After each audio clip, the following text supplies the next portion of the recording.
Chelsea's winning run in the Premier League comes to an end at the Etihad following a first half comeback from the citizens. Watch until the end of this review to hear all of my thoughts on yesterday's match.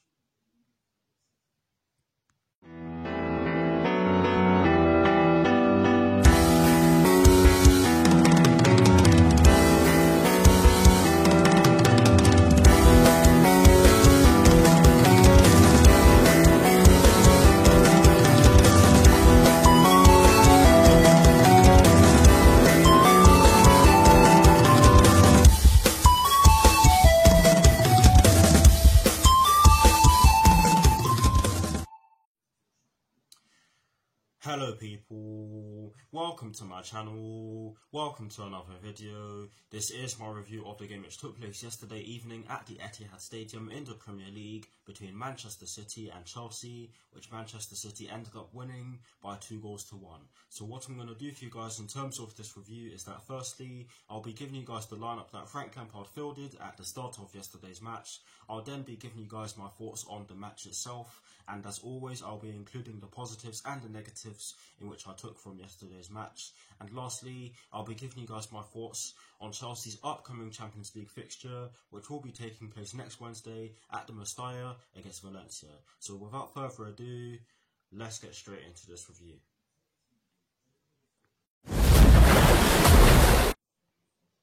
So kicking things off with the lineup that Frank Lampard fielded at the start of yesterday's match, and as always, starting off with the formation, it was a 4-3-3, and in terms of the personnel in which he chose to start the game, he went with Kepa in goal. He went with a back four from right to left of Cesar Azpilicueta, Kurt Zouma, Fikayo Tomori and Emerson Palmieri. He went with a midfield three of Jorginho, N'Golo Kante and Mateo Kovacic, and he went with a front three from right to left of Willian, Tammy Abraham and Christian Pulisic.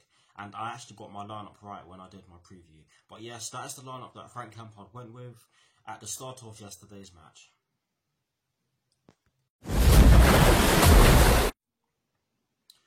Now for my thoughts on the match itself, and as always, starting off with the first half, I actually thought that it was a fairly shaky start to the match from Chelsea, although as the first half went on, we looked to have gained more confidence and we hit City on a lot more attacks than we were in the earlier exchanges of the match.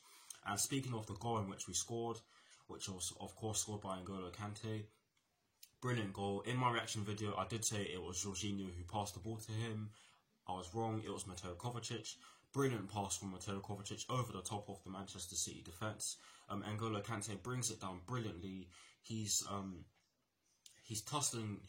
contesting the ball with Benjamin Mendy, and what's he do? He goes towards the corner flag. Well, not actually towards the corner flag. He's actually inside the box. But yes, he's going at a diagonal. He's running diagonally, and he makes Ederson go towards the ball, and he drags his shot. A brilliant hit. Sorry for stuttering, but it was a brilliant hit, and it trickles into the goal. It trickles into the net. Brilliant goal, and with the way we were playing, I'd say that it was a deserved goal because we were hitting them on some dangerous attacks. We did have a gilt-edged chance earlier on in the first half, in the 6th minute, I think it was, through Willian, who really should have put the ball in the back of the net. I'm not gonna get into it because I'm not gonna really talk about the chances in which we had in the first half, because of course Manchester City ended up coming back. But the N'Golo Kante goal was brilliant. But yes, like I just said, Manchester City ended up coming back in the first half. The first goal was scored by Kevin De Bruyne, and it actually came from a Chelsea mistake. Jorginho tried to pass the ball through to Tammy Abraham, who did drop deep to try and receive the ball. It was Jorginho's. Jorginho was at fault for that, and he did try to get the ball, which was fair play to him, but he didn't end up getting the ball back, and the ball ends up with Kevin De Bruyne. Sorry for stuttering again.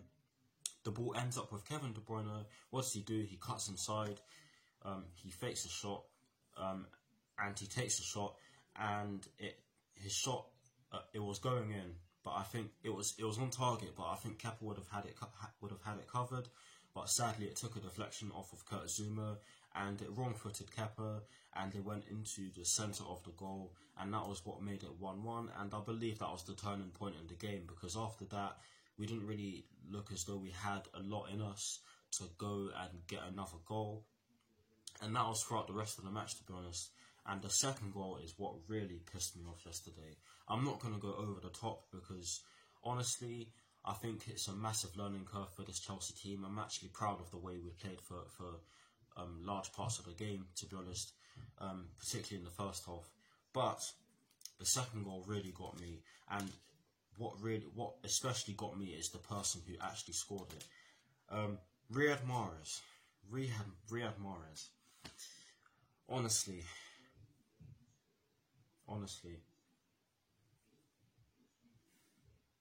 we should not be letting him score, and especially with the way he scored yesterday, we should not be allowing him to do what he did. He gets the ball, he cuts inside, beats Emerson very easily, and Emerson, for me, did not have the best of games by any means. Offensively and defensively, did not have the best of games, but he cut inside. He shot with his dominant left foot. It goes through one of our defenders' legs, and it goes into the bottom corner. I don't think Kepa could have done anything with that, because it did go through a series of bodies. It did go through a player's legs. I think it was Kurt Zouma again. It was either him or Fikayo Tomori. But Kepa could not have done anything about that, and that was what put them into the lead. And honestly, it was so frustrating to see things like that, because the amount of space in which we gave Mahrez was unforgivable. The amount of space in which we allowed him to create was unforgivable, and the tactic in which I said the Manchester City tactic in which I said in which we should not have allowed them to use, or could not allow them to use, is how their two goals came about. And I'll be elaborating on that tactic later on in my explanation, or my thoughts on the match.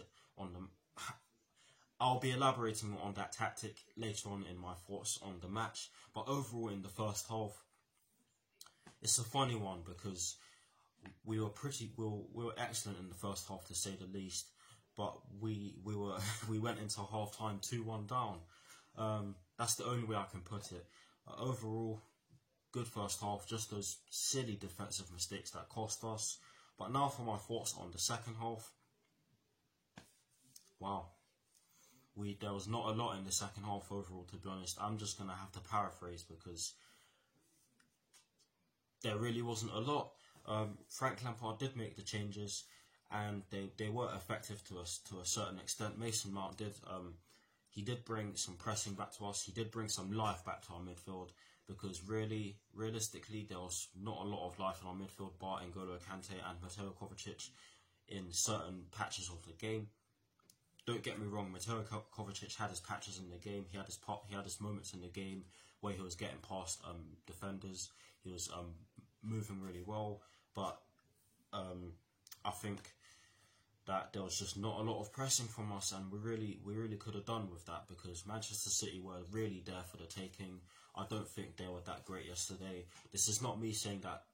This is not me being salty. This is just me saying that they were there for the taking, and they really did not have to play at their best to beat us, which is one of the main things that gets on my nerves whenever we lose and we come up against a team that does not have to play well to beat us. It just really tells you how well we were in the second half, because in the second half, of course, there were no goals. It ended 2-1. Well, actually, there was one disallowed in the dying seconds of the game. Raheem Sterling put the ball in the back of the net, but he was offside, and he was rightly given as offside. But there weren't many chances from us in the second half, and it was very frustrating to watch. But yes, overall, not the best performance by any means. Certainly not the worst. It is a learning curve. Hopefully we use it for future games, and hopefully we learn from it. We'll just have to see. But yes, it was a very frustrating game. Very frustrating. Some of the decisions in which we're making were very frustrating. Emerson, I don't think Emerson had the best game. I don't think Tomori had the best game. Kepa had a shocking game, in my opinion, but it wasn't like him, so I'm sure he'll do better in our next game, but we'll just have to see. Azpilicueta was fantastic in my opinion. Zuma was excellent. He kept Sergio Aguero very quiet. Jorginho did not have a good game yesterday. And I thought he got the assist, but I was wrong with that. It was Mateo Kovacic. I don't think our front three had a great game either. I felt sorry for Christian Pulisic because he was trying. I think our four best players were Mateo Kovacic and N'Golo Kante, Cesar Azpilicueta and Christian Pulisic, but there was little to show for it. But now for the positives and the negatives in which I've taken from yesterday's match, and as always, starting off with the positives.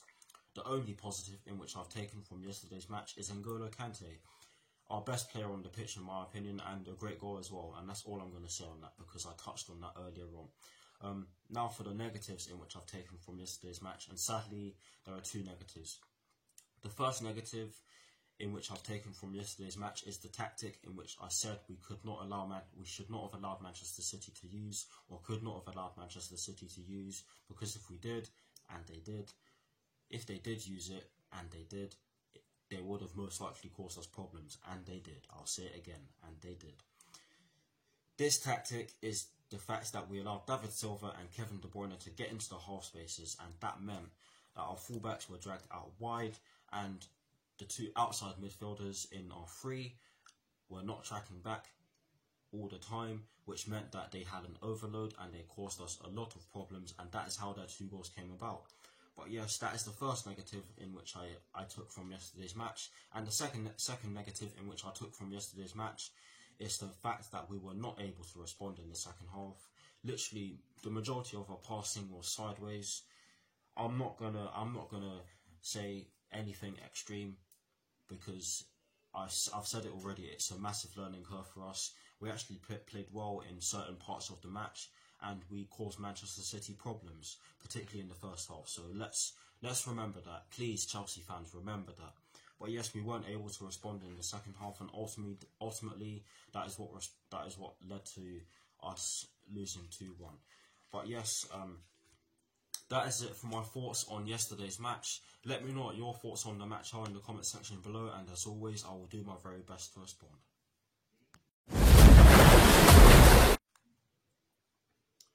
Now, to conclude this review, I'm going to give you guys my thoughts on Chelsea's upcoming Champions League fixture, which will be taking place next Wednesday against Valencia at the Mestalla, with kickoff at 5:55 PM UK time.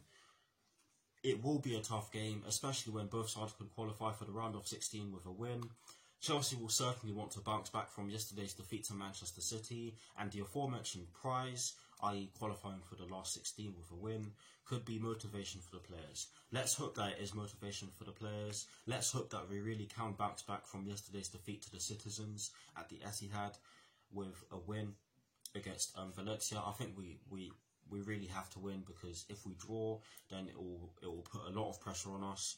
But yeah, let's hope that we can win. It would be very nice if we got the win and went into match day 6 without having to worry too much about qualifying, although we would have to worry about finishing first and avoiding teams in which we do not want to face in the last 16, i.e. Barcelona, PSG. You get the idea, because whenever we've gotten those teams in recent years, we've gone out of the Champions League. But yes, it will be a tough game. Let's not underestimate Valencia. They are a good side, and they are in the position they are in our Champions League group for a reason.